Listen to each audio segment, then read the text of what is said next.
Bueno, lo hemos comentado ya desde el inicio de nuestro programa, tenía palabras también para Douglas Tompkins, Sergio Paz, quien estuvo con nosotros aquí. Y claro, ayer cerca de las 6 de la tarde y a los 72 años falleció el empresario y ecologista, volcó su embarcación, un kayak, en el lago General Carrera de Aysén debido al mal tiempo. Hoy día La Segunda trae como titular detalles de su mortal accidente, hablan incluso de problemas de salud, porque además resulta extraño que todos se salvaron, todos los acompañantes que también iban en el mismo tipo de embarcación, sin embargo, él no lo logró. Bueno, queremos conversar acerca de su figura, del aporte que hizo al país, de las polémicas también que generó, y es por eso que está con nosotros Andrés Azócar, quien es periodista, autor del libro Tompkins, El Millonario Verde, un libro escrito el año 2007, publicado por lo menos en 2007. Sí, publicado. Me demoré harto en escribirlo. Bienvenido, Andrés. Muchas gracias por Primero, invitarme. deja hacerte como una pregunta personal. ¿Cómo te tomas la muerte de él en el momento que te enteras? Porque yo creo que es distinto para cada uno, ¿no? Con más cercanía o menos cercanía, pero para una persona que investigó sobre él, que solicitó entrevistas, que estuvo en su tema, me imagino que tiene un significado. Mira, yo en distinto. realidad nunca fui muy cercano a él. Para el libro nunca me dio una entrevista, no.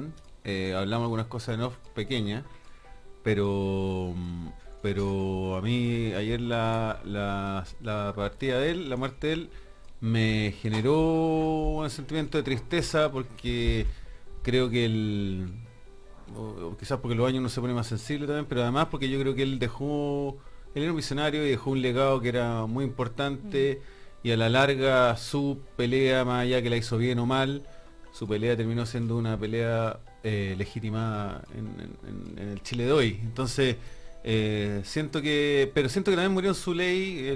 Este gallo hizo kayak en los lugares más peligrosos del mundo. Claro. Yo pensé que se iba a morir en la avioneta, esa era mi tesis. Siempre pensé que se iba a morir en la avioneta, y alguna vez incluso lo comenté con algunos de sus cercanos, porque él tuvo varios como incidentes.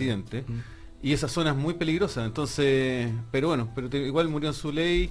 Y creo que él ya se quería retirar. Creo que hay una mujer detrás de él tan fuerte como él, o más fuerte, que va a preservar lo que él hizo. Así que yo creo que, o sea, sí, un sentimiento de verdad, me emocionó su partida, pero al mismo tiempo creo que, y esto no lo digo en términos fríos, sino en términos prácticos, creo que la partida de él también hace que su proyecto cobre fuerza propia y crezca como o sea, ahora el Pumalín lo vamos a ver, porque él siempre estuvo metido en alguna disputa, entonces, pero ahora vamos a poder ver sus proyectos con más limpieza. Andrés, decías tú recién que la pelea al final, la pelea de Tompkins, se legitima, más allá de si la dio bien o la dio mal. ¿En qué minuto de esa pelea te interesas por Tompkins como personaje, para empezar a investigarlo, para empezar a averiguar de esa pelea que tiene cuando llega a Chile y empieza a comprar terreno, que después son Pumalín? Sí. Yo creo que fue circunstancial. En el año 94 yo entré a hacer la práctica de la revista ¿Qué pasa?, en la sección negocio.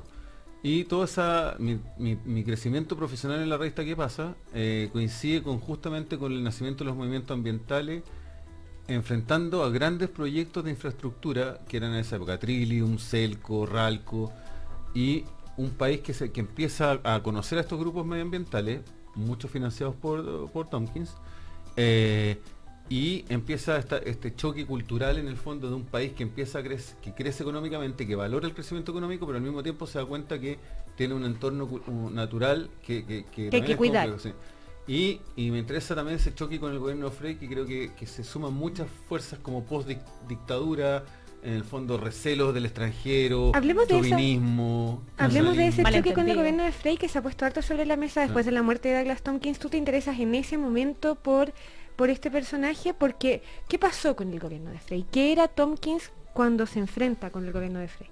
Tompkins era un tipo que básicamente había comprado o tenía un parque de 290.000 hectáreas.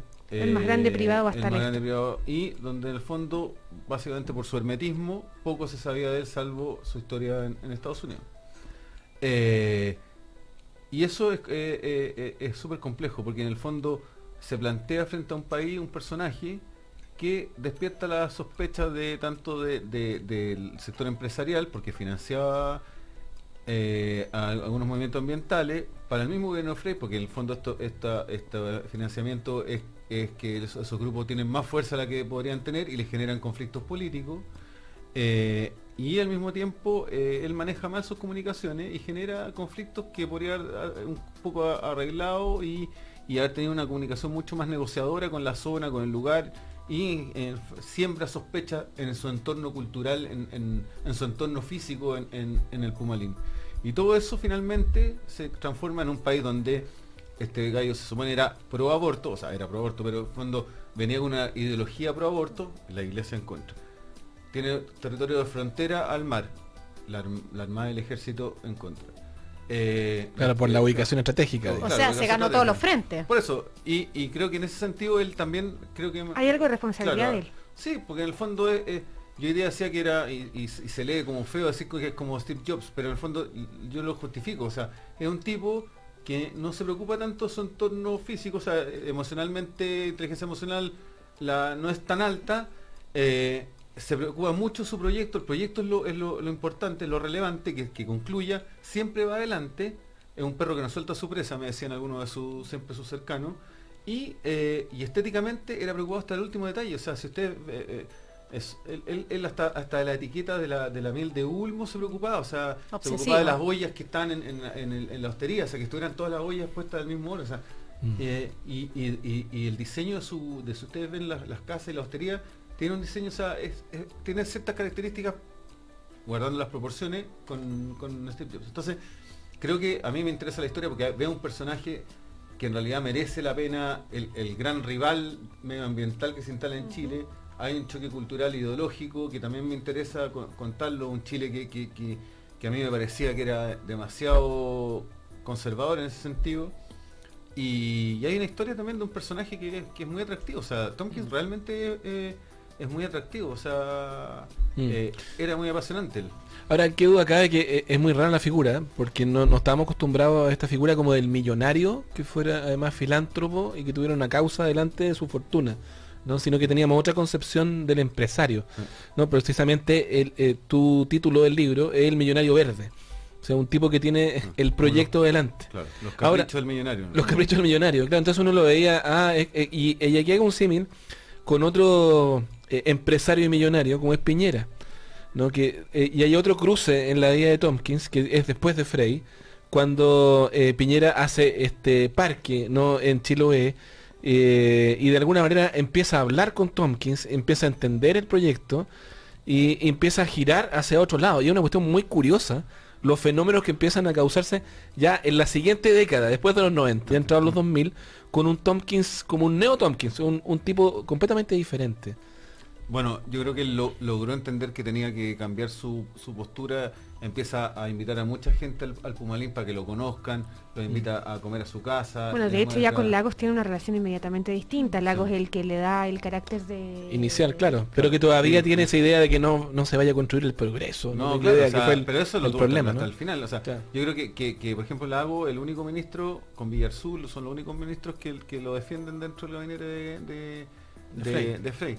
Y también hay una relación con el PPD, porque Carlos Cueva, que era su más cercano, era militante del PPD, y él hace la cercanía incluso con Enrique Correa, que en un momento Enrique Correa también asesoró a uno más. Poquito, 5 meses, pero estuvo... Sí. Oye, Andrés, estaba leyendo el titular con el que me encontré ayer de la versión online del Mundo, que dice lo siguiente: muere el magnate Douglas Tompkins, fundador de North Face y Esprit, en un accidente de kayak en Chile, que son ambos títulos que también tenía. ¿Quién era este personaje internacionalmente? Yo creo que era un personaje... Mira, él tenía básicamente el personaje principal de este grupo de amigos que eran aventureros, excursionistas, todo era Yvon Chouinard, que es uno de los con quien andaba ayer y que es el fundador de Patagonia. Y la literatura que hay sobre Tompkins en el fondo está siempre basada en la historia de Chouinard. Tompkins fue el que inventó a todo esto la carpa iglú, o sea, tiene cosas súper relevantes. Pero él como personaje es básicamente, no es un tremendo personaje ultra conocido en Estados Unidos como sí lo es Chouinard, pero sí es un tipo que merece una entrevista en el New York Times, como le hicieron acá, como salió hoy día en el New York Times su muerte.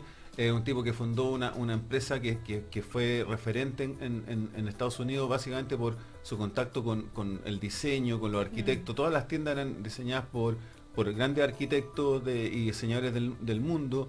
O sea, Tompkins era de la obsesión de que si una tienda no quedaba como le gustaba a él, la destruía y la hacía de nuevo. O sea, $10 millones así, porque en el fondo no le gustaba cómo quedaba. Por su nivel de obsesión. Sí, por su nivel de obsesión. Y es un tipo que en el fondo, en el mundo de la naturaleza, de la aventura en Estados Unidos, es muy conocido. O sea, él Pero valioso, valorado, digamos. Sí, él con Chinar, por ejemplo, antes los que escalaban hacían hoyos para sus ganchos. Estos inventaron ese gancho que se mete entre medio de la roca y se aprieta y te sostiene igual para no dañar la roca. O sea, sí, o sea, es un tipo con una historia muy muy propia de California, de esa época, del amor por la naturaleza. Tompkins poco a poco se empieza a alejar de Split y de los negocios y quiere hacer otra cosa, pero Stan Split llevaba a radicales como el fundador de Earth First a hacer charlas. O sea, es un tipo, o sea, no era completamente querido por su personalidad, pero era un tipo sí muy apasionado. Con mucha visión. Okay. Antes no nos queda mucho tiempo, pero quería volver a eso, porque cuando uno revisa, después de las reacciones de la muerte de Tompkins, había mucha gente que decía en las redes sociales, bueno, ahora a todos les caía bien Tompkins. Hoy día entrevistaban a Belisario Velasco, ex ministro, y decía, yo soy necesariamente un reconocido opositor a lo que hizo Tompkins. Insiste Belisario Velasco en que se le pagó a los colonos. En ese tiempo el alcalde de Coyhaique, los alcaldes de esa zona decían se les pagó y se les pagó mal a los colonos para que vendieran sus tierras. La oposición a Tompkins, ¿qué asidero tuvo? ¿Qué asidero real tiene? Porque tú me hablabas de lo comunicacional y de la falta de preocupación de él por su entorno inmediato y todo, pero se hablaba que había dividido Chile en dos, que había comprado terrenos para instalar una comunidad judía. ¿Eso es solo comunicacional? Sí, solo comunicacional. Solo comunicacional. De hecho, el plan Andinia es parte de la obra de Miguel Serrano. O sea, ya con eso yo creo que queda un poco que absolutamente claro. Ahora, al gobierno le sirvió que toda esa sospecha, porque me decía, claro, la paranoia, los israelíes viajan harto, entonces, y vienen a sur, venían muchos israelíes por acá, o sea, Tompkins los está trayendo. No, eso no tiene sentido. El 98% de las tierras que compró no tenían dueño viviendo ahí. Yeah. O sea, hay un 2%. Ese 2% es complejo porque sí tuvo algunos conflictos con ellos, pero por su posición de tierra, porque Tompkins en el fondo los presionaba al decirle esto en un mes. Si pasa ese mes, yo no le compro la tierra. Entonces la gente se complicaba. Con algunos sí tuvo más disputas que otra, pero no hubo ningún juicio que él perdiera en tribunales, por ejemplo. O sea, ya, que te puede hay dar una muestra clara. Andrés, si tuviéramos que definir ahora como el legado, ya hasta aquí, ok. Pero ¿qué es lo que nos deja Tompkins? Yo creo que deja muchos parques que son científicamente muy relevantes para el país, porque son zonas que en realidad merecen protección y no la tenían. El bosque lluvioso, por ejemplo, el 50% de los alerces que hay en Chile están en el Pumalín, el Huemul con el parque Corcovado. Él se preocupó de las zonas que compró de ser zonas, proteger la Patagonia. En el fondo ese es como el legado de él. Y yo creo que científicamente, por ejemplo, incluso el parque Huinay que Frey lo paró, en el fondo no lo tuviera Tompkins, pero que la Católica igual lo hizo. La Católica Valparaíso. Sí, la Católica Valparaíso lo hizo. Es un parque científicamente están todos los investigadores investigando y viendo nuestra flora. Y de primer nivel. Sí, de primera. Y no solo chilenos, ¿cachai? Entonces, yo creo que el gran legado de él es que nos dejó protegida una belleza que en realidad merece la pena y que mucha de ella comercialmente no es interesante. El Pumalín está, y yo lo pongo, hay estudios que comprueban que sus tierras no son cultivables, salvo algunos pedazos como Riñihue, y más, en mucha parte de su terreno son muros, o sea, son muchas hectáreas, pero son hectáreas verticales, ¿cachai? Hacia acantilado. Sí, entonces creo que su legado es científico, biológico, estético, es súper importante. Ahora, solo una última pregunta, pero un hombre que estuvo 25 años en las portadas de los diarios y que uno no lo siente como chileno, ¿no? O sea, que no tuvo en realidad ninguna onda con Chile, sino que más bien con la tierra que aquí había y que coincidía con que estaba acá. También compró terreno en Argentina, ¿no? De hecho, su español siempre fue muy malo. Sí, fue muy malo, comparado con otros inmigrantes, ¿no? Todos somos hijos de inmigrantes acá, que llegaron, hicieron su vida acá, hicieron todo. Él siempre fue como un extranjero acá. O eso no es tan así, también es comunicacional. No, yo creo que sí. O sea, yo creo que él tenía una obsesión, y su obsesión eran estos parques. Creo que logró generar ciertos lazos o sea, generó lazos con mucha gente. Pero creo que él siempre fue pasajero en ese sentido, ¿cachai? En sus mismas relaciones. O sea, en el libro hay varios ejemplos que son como bien dramáticos, claro, de lo pasajero que eran muchas relaciones que parecían muy fuertes, pero con el tiempo eran pasajeros. Yo creo que para él su visión era este proyecto, su ideología, el parque, los parques eran sus hijos, básicamente, y su arraigo. su arraigo. Sí, yo creo que era así. Y muy gringo, muy en estilo gringo.